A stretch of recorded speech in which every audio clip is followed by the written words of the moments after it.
to cause social disorder. More fully, in the 5th chapter of the book of the prophet Jeremiah, and this is a constant theme in the prophets, the poetry says, like a cage full of birds. He's talking about aggressive, acquisitive people here. Their houses are full of treachery.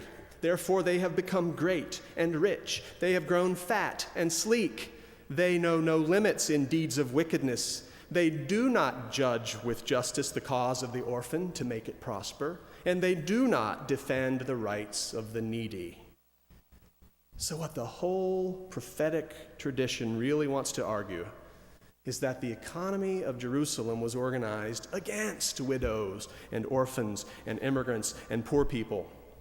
And what the prophets said was that's going to bring destruction on the whole urban economy. Or in Psalm 10, a psalm most churches don't use. He's talking about the same greedy people. It says, they lurk in secret like a lion in its covert. They lurk that they may seize the poor. Now, the reason I cite these texts is that one is from wisdom, one is from the prophets, and one is from the Psalms. So you can find all over the Old Testament this advocacy for the sake of economic others. The second group of others I could identify is the ethnically rejected people who are not like us.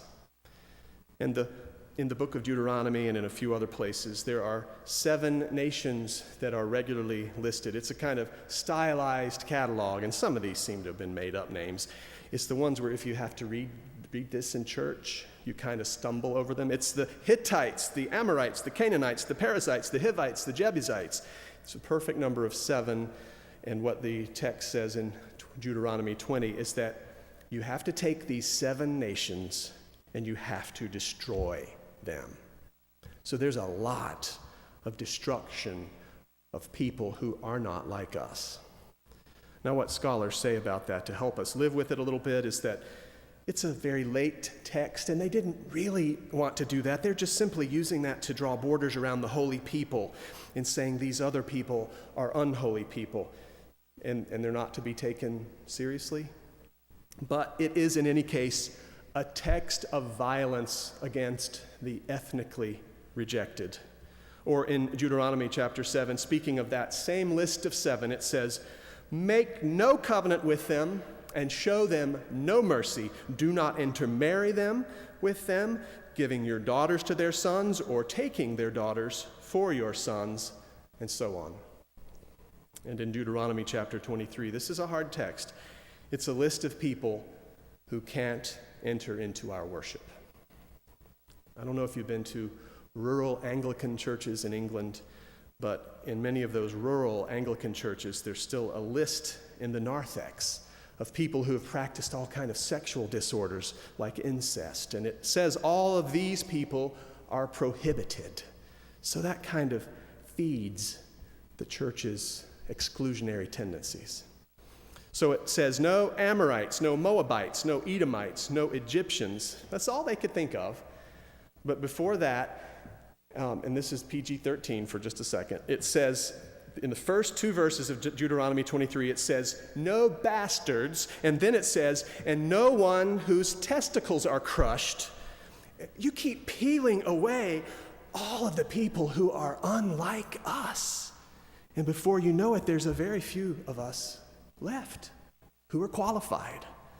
So there's this violent, exclusionary theme to the Bible. And there is, thirdly, a religious cleansing of the religiously different in order to maintain a pure community. Particularly in the books of Leviticus and Deuteronomy, it's always about the Canaanites. So the Canaanites are the big threat. But probably in the Old Testament, the notion of Canaanite is not an ethnic term anymore. It's become a term for all the others who are unlike us. They worship Baal, who is the god of agricultural self-sufficiency. So all the people who do not depend on God the Creator, but who try to practice agricultural self-sufficiency, are people who are excluded. And in Deuteronomy 7 it says, it sounds like Cromwell, break down their altars, smash their pillars, chop down their sacred poles, burn their idols with fire, for we are a people holy to the Lord your God. So there's this kind of incredible fear of the other for a very long time that's been feeding the church. And in Deuteronomy, I counted 9 different times, and there could be more, in which it says you must burn away the evil. So we have to cope with the reality that the economically disqualified, the ethnically different, and the religiously threatening are rejected in these texts that are foundational to Judaism and Christianity. It's necessary to say that the Old Testament also has a strand that wants to argue that the other ought to be brought in and welcomed. And it provides categories and strategies for how to treat the other as a neighbor.